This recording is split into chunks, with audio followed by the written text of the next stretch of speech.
देते हैं इस वक्त की बड़ी खबर आपको बता दें। आपके टीवी स्क्रीन पर बड़ी खबर सामने आ रही है। इस वक्त की बड़ी जानकारी, पश्चिम बंगाल के नतीजों के बाद बीजेपी की तैयारी। बीजेपी ने केंद्रीय पर्यवेक्षक नियुक्त कर लिए हैं अब, और तैयारी तेज हो गई है। बंगाल का अमित शाह को पर्यवेक्षक बनाया है।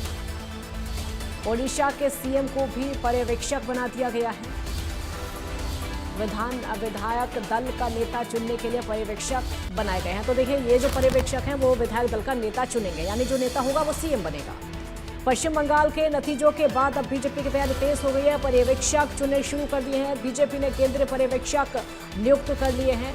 पश्चिम बंगाल के लिए पर्यवेक्षक अमित शाह को बनाया गया है। देखिए, गृह मंत्री अमित शाह को पर्यवेक्षक यहाँ बनाया गया है, और ओडिशा के सीएम को भी पर्यवेक्षक बनाया गया है। यानी अब जो विधायक दल का नेता होगा उसको चुना जाएगा, जिसको विधायक चुनेंगे, और जो विधायक दल का नेता बनेगा वही बनेगा मुख्यमंत्री पश्चिम बंगाल का। ये बीजेपी की तैयारी है जो कि शुरू हो चुकी है। अब देखने को मिल रहा है, नतीजे आने के बाद तैयारी जोर शोर से चल रही है। पर्यवेक्षक इसको लेकर अब नियुक्त कर दिए गए हैं। बंगाल का अमित शाह का पर्यवेक्षक बनाया है। हालांकि अब जो आज कैबिनेट की बैठक भी रखी गई है, केंद्र कैबिनेट की आज बड़ी बैठक है, उसमें भी कोई ना कोई फैसला शायद इन चुनावी राज्यों को लेकर लिया जाएगा। जहां भी रिजल्ट आया है, चुनाव हो चुके हैं, इनको लेकर कोई ना कोई बड़ा फैसला हो सकता है।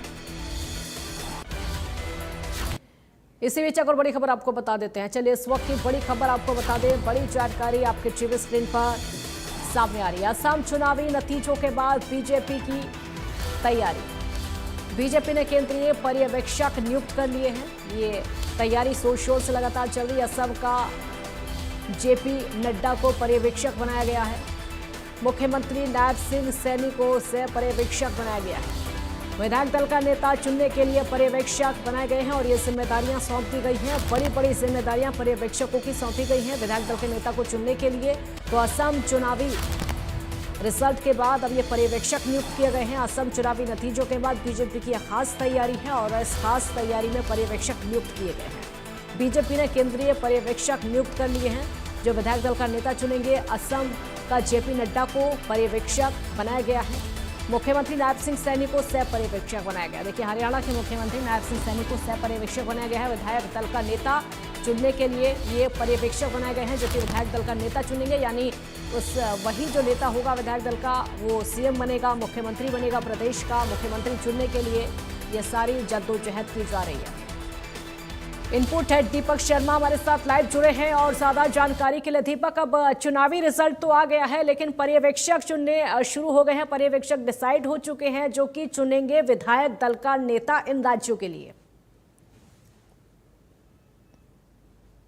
बात की जाए तो विधानसभा चुनाव के नतीजों के बाद अब समय है कि इन राज्यों में भारतीय जनता पार्टी को बहुमत मिला है। उन राज्यों में मुख्यमंत्री का चेहरा कौन होगा, मुख्यमंत्री के चेहरों को लेकर के भारतीय जनता पार्टी जो है अब उसको तय करना है। इसके लिए बाकायदा प्रक्रिया होती है कि जो विधायक निर्वाचित होकर के आए हैं वो निर्वाचित विधायक तय करते हैं, और पार्टी तय करती है कि मुख्यमंत्री कौन होगा, उनका विधायक दल का नेता कौन होगा, क्योंकि जो विधायक दल का नेता होता है वही मुख्यमंत्री बनता है।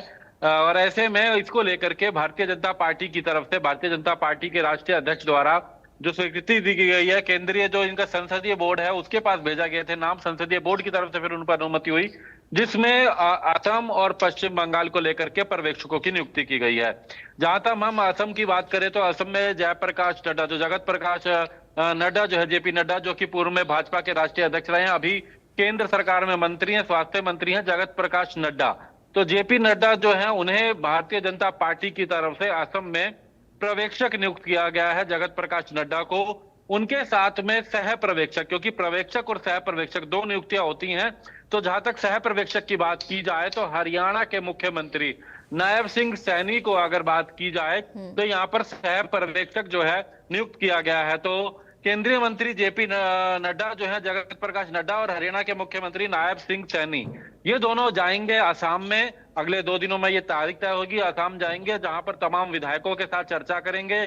पार्टी की क्या सोच है ये भी चर्चा की जाएगी, और वहीं से वहां के अगले मुख्यमंत्री का ऐलान होगा। क्या हेमंत बिस्वा को मौका मिलता है, कोई नया चेहरा सामने आता है, इसको लेकर के निर्णय वहां पर आ जाएगा। इसमें जहां पार्टी की सोच भी होती है तो विधायकों की सोच भी मायने रखी जाती है, तो इसको लेकर के वहां निर्णय लिया जाएगा। और इसी तरीके से जहां हम असम की बात कर रहे हैं, वेस्ट बंगाल की भी अगर बात की जाए, पश्चिम बंगाल में भी भारतीय जनता पार्टी ने एक बड़ी जीत हासिल करी है, लेकिन मुख्यमंत्री का चेहरा कौन होगा, इसको लेकर के कहीं ना कहीं चर्चा थी। ऐसे में विधायक दल का नेता चुनना पहले जरूरी होगा, और विधायक दल के नेता को लेकर के पश्चिम बंगाल में भी एक केंद्रीय मंत्री और एक मुख्यमंत्री नियुक्ति की गई है, जो जाकर के पर्यवेक्षक के तौर पर वहां पर चर्चा करेंगे विधायकों में। जहां पर केंद्रीय मंत्रियों की बात करें तो केंद्रीय गृह मंत्री अमित शाह, जो भारतीय जनता पार्टी का एक बड़ा चेहरा भी है, जिनको वहां पर अगर बात की जाए तो पर्यवेक्षक नियुक्त किया गया है पश्चिम बंगाल को लेकर के। इसी के साथ साथ अगर बात की जाए तो ओडिशा के जो मुख्यमंत्री हैं मोहन चरण मांझी, उन्हें सह पर्यवेक्षक नियुक्त किया गया है पश्चिम बंगाल को लेकर के। वो पश्चिम बंगाल जाएंगे, वहां पर जाके विधायकों से राय करेंगे। जहां एक तरफ आसाम की बात करते हैं तो जगत प्रकाश नड्डा और हरियाणा के मुख्यमंत्री नायब सिंह सैनी जाएंगे, जहां जेपी नड्डा जो है पर्यवेक्षक होंगे और हरियाणा के मुख्यमंत्री नायब सिंह सैनी सह पर्यवेक्षक होंगे। वहां जाकर के विधायकों के साथ चर्चा करेंगे। राय के बाद पार्टी की सोच को भी मिलान करते हुए वहां विधायक दल के नेता का ऐलान किया जाएगा, जिसके लिए पार्टी के द्वारा जो संसदीय बोर्ड है उनके द्वारा ये नियुक्तियां की गई हैं। जी बिल्कुल दीपक, और जैसा कि हम देख भी रहे हैं पश्चिम बंगाल में वैसे तो शुभेंदु अधिकारी का भी नाम है और उधर हिमंता विश्व शर्मा को लग रहा है कि दोबारा मौका मिल सकता है, लेकिन बीजेपी में कभी भी कुछ भी हो सकता है। रेस में और भी कई नाम हैं। जी बिल्कुल, रेस में बहुत नाम है। अक्सर देखा जाता है कि भारतीय जनता पार्टी के अंदर ऐसा बीते समय में देखा गया, जो नाम रेस में होता है उससे अलग कई बार निकल के सामने आ जाता है। ऐसा हमने अगर बात करें तो राजस्थान में देखा, ऐसा हमने मध्य प्रदेश में भी देखा, ऐसा हमने कई अन्य राज्यों में देखा। हालांकि महाराष्ट्र में जो हुआ वो लगभग तय था, लेकिन कई अन्य राज्यों में इस तरीके का देखा गया। राजस्थान से लेकर मध्य प्रदेश तक कई जगहों पर ऐसा रहा। जब हरियाणा का भी कभी ऐसा समय था कि कई चर्चाएं चली थी, लेकिन नाम कुछ और था। तो पार्टी ऐसे नामों को देती है। चाहे भारतीय जनता पार्टी के राष्ट्रीय अध्यक्ष पद की भी जब हम बात करते हैं, जो नाम चर्चा पे थे राष्ट्रीय अध्यक्ष कौन होगा, उससे कई अलग एक नाम सामने आया, नितिन नवीन का। तो यही चीजें सामने है कि भले ही पश्चिम बंगाल में ये माना जाए कि शुभेंदु जो हो सकते हैं अधिकारी, उनको मौका मिल सकता है। अगर आसाम में बात करें, जो मौजूदा में मुख्यमंत्री रहे थे वर्तमान में परिस्थितियों में अगर बात करें मंत्री, तो उनको मौका मिल सकता है। लेकिन पार्टी अब क्या निर्णय लेती है, विधायकों की सोच भी मायने रखती है, पार्टी की अपनी सोच और नीति भी मायने रखती है, उस अनुसार निर्णय होगा। और इसी को लेकर के पर्यवेक्षकों सह पर्यवेक्षकों की नियुक्ति की गई है। और ये पर्यवेक्षक और सह पर्यवेक्षक यहाँ से उन राज्यों में जाएंगे, वहां विधायकों के साथ चर्चा करेंगे, उसी समय पार्टी के नेताओं से चर्चा करेंगे, और पार्टी के नेताओं से चर्चा करने के बाद विधायकों को नाम बताएंगे, और उसके बाद एक प्रेस वार्ता की जाएगी। और प्रेस वार्ता में वो चिट जो होती है नाम की, वो खुलवाई जाती है वहीं के एक स्थानीय नेता के द्वारा, और उस नाम का ऐलान किया जाता है।